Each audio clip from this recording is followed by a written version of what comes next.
Welcome to Man That's Cooking.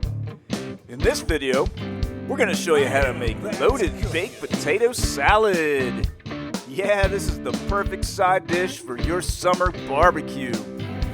Alright, we're going to start with 4 large russet potatoes, and we're going to add a 1/4 cup of kosher salt into that pot. Next, we're going to fill this pot up with water, and we're going to put it on the burner on high.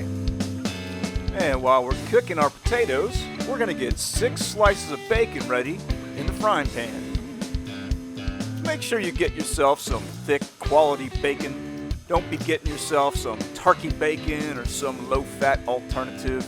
That's just going to be a disappointment. Alright, so we're going to mix together our wet ingredients in a big mixing bowl, and we're going to put in about half of the required amounts. And what we're going to do is later on we're going to mix in the other half and measure it by taste. Now if you want, you could just trust us and put the full recipe amount in right now. You can let us be your taste provider. Oh yeah, and let's not forget the fresh Dijon mustard. Okay, so our potatoes are at a boil, and what we're going to do is turn the heat down to medium, and we're going to let them cook for 40 minutes. And it's time to flip the bacon. Yeah, we don't need to show you this part, but it's bacon and you should watch it anyway. And now we're going to chop up our 4 green onions, and we want to get a nice fine chop on these. We don't want any big chunks in the potato salad, and well, you know, it's your potato salad if you're into big chunks. That's up to you. So we're going to use a 1/4 of a red onion, and we're going to do the same thing here. We're just going to chop it all up into small bits so that it mixes together well. And now we're going to do our second flip on the bacon. It's almost getting ready. Look at that. I think we need a bacon porn flyover here. Oh yeah, baby. Look at that bacon. Are you getting hungry? You want some bacon? Alright, so when your bacon is cooked and dried up, go ahead and chop it into little pieces so that you can make your own bacon bits. And when you're done chopping, set the bacon aside for later. Alright, we're going to test our potatoes. They should be nice and squishy, and they are. After an hour of letting the potatoes cool, we're going to peel the skin off. So you can see here, man is using a regular potato peeler, and that doesn't work too well. You're going to need a paring knife, and don't be like man here. Don't take off big chunks of potato meat. You want to just lightly break the skin off, and it'll come off nice and easily. You'll see him get that technique here in a moment. Yeah, just like that. There you go, man. Good job. Alright, and once we peel all the potatoes, we cut them in half, then cut those halves in halves, and then chop them like this. And once you finish chopping up all the potatoes, just go ahead and add them to that big mixing bowl. And we're going to give this our first stir around. And we'll just go ahead and stir this around a little bit. And next, what we want to do is add 2 of our 4 eggs. And we're using this handy dandy little egg slicer. And we're going to run them through 2 times, because look how fancy that is when you do it twice. And it's time to stir some more. You'll be doing a lot of stirring for this recipe, so get your forearm ready. Our potato salad looks visually dry, so we're going to go ahead and add the second half of the wet ingredients and continue to stir it.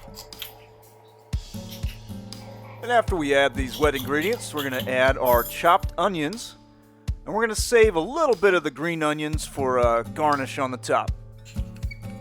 Time for our seasoning. So we're going to add our kosher salt. We're going to do some fresh cracked black pepper. Getting fancy, getting fancy. And we're going to add some rosemary. And we're going to add some smoked paprika. So we're going to give this one last stir around.